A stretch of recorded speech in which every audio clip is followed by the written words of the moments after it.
Visões subsequentes. Em 1847, enquanto os irmãos estavam reunidos no sábado em Topsham, Maine, o Senhor deu-me a seguinte visão. Sentíamos um incomum espírito de oração, e ao orarmos o Espírito Santo desceu sobre nós. Estávamos muito felizes. Logo perdi de vista as coisas terrestres e fui arrebatada em visão da glória de Deus. Vi um anjo que voava ligeiro para mim. Rápido levou-me da terra para a cidade santa. Na cidade vi um templo no qual entrei. Passei por uma porta antes de chegar ao primeiro véu. Este véu foi erguido e eu entrei no lugar santo. Ali vi o altar de incenso, o castiçal com 7 lâmpadas e a mesa com os pães da proposição.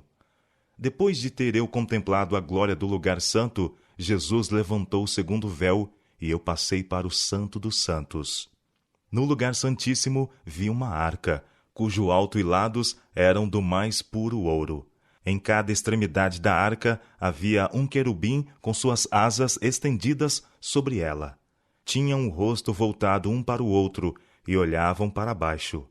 Entre os anjos estava um incensário de ouro. Sobre a arca, onde estavam os anjos, havia o brilho de excelente glória, como se fora a glória do trono da habitação de Deus.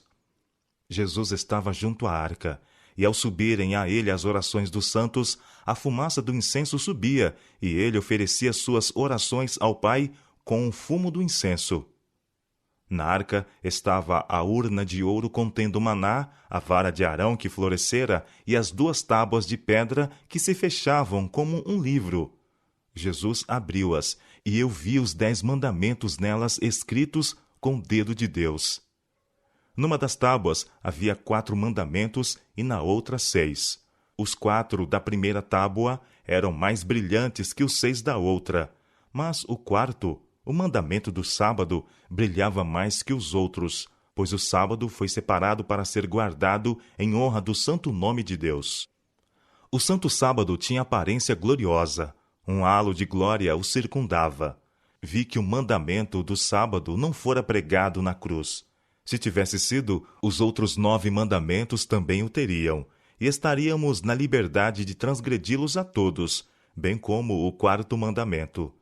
Vi que Deus não havia mudado o sábado, pois ele jamais muda, mas o Papa tinha mudado do 7º para o 1º dia da semana, pois ele devia mudar os tempos e as leis. E eu vi que se Deus tivesse mudado o sábado do 7º dia para o 1º, ele teria mudado a redação do mandamento do sábado, escrito nas tábuas de pedra, que estão agora na arca, no lugar santíssimo do templo no céu. E seria lido assim: o 1º dia é o sábado do Senhor teu Deus. Mas eu vi que nele se lê da mesma maneira como foi escrito nas tábuas de pedra pelo dedo de Deus, e entregue a Moisés no Sinai.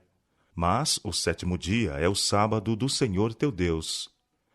Vi que o sábado é, e será, o muro de separação entre o verdadeiro Israel de Deus e os incrédulos, e que o sábado é o grande fator que une os corações dos queridos de Deus, os expectantes santos. Vi que Deus tinha filhos que não reconheciam o sábado e não o guardavam. Eles não haviam rejeitado a luz sobre este ponto. E ao início do tempo de angústia, fomos cheios do Espírito Santo ao sairmos para proclamar o sábado mais amplamente. Isto enfureceu as igrejas e os adventistas nominais, pois não podiam refutar a verdade do sábado. E nesse tempo, os escolhidos de Deus viram todos claramente que tínhamos a verdade, e saíram e enfrentaram a perseguição conosco. Eu vi a espada, a fome, pestilência e grande confusão na terra. Os ímpios achavam que tínhamos acarretado juízo sobre eles, e se levantaram e tomaram conselho para desembaraçar a terra de nós, supondo que assim o mal seria contido.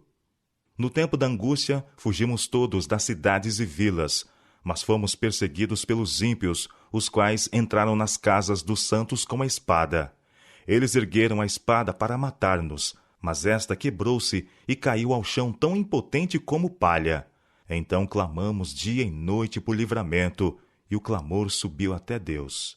O sol apareceu, a lua permaneceu imóvel, as correntes de água cessaram de fluir. Nuvens negras e pesadas se acumularam e se chocavam umas contra as outras.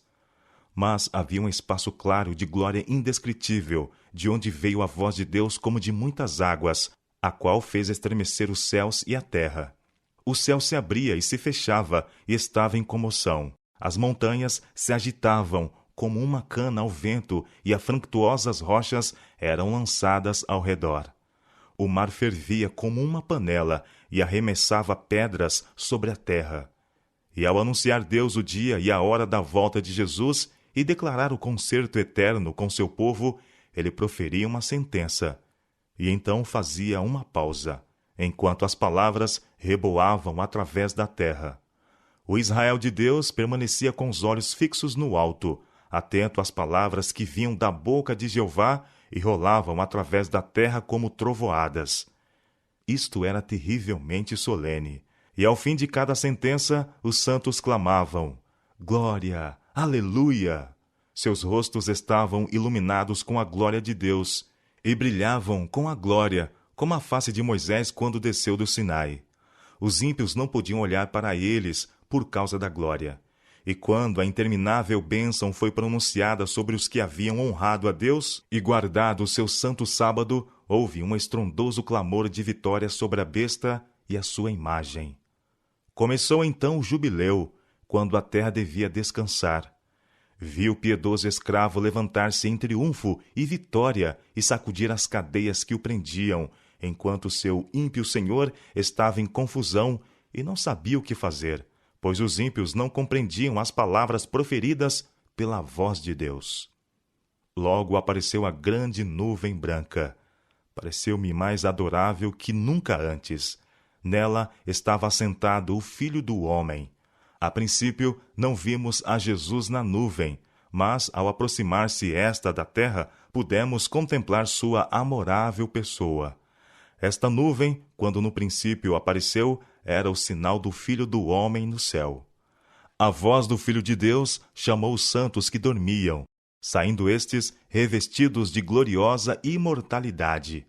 Os santos vivos foram mudados num momento, e com eles arrebatados no carro de nuvem.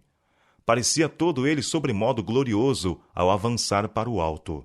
Dos lados do carro haviam asas e debaixo dele rodas, e ao avançar o carro, as rodas clamavam: Santo! E as asas, ao se moverem, clamavam: Santo! E o séquito de santos anjos ao redor da nuvem clamavam: Santo! Santo! Santo é o Senhor Deus, o Todo-Poderoso. E os santos na nuvem clamavam: Glória! Aleluia! E o carro subia para a cidade santa. Jesus franqueou os portões da cidade dourada e conduziu-nos para dentro. Aqui recebemos as boas-vindas, pois havíamos guardado os mandamentos de Deus e tínhamos direito à árvore da vida.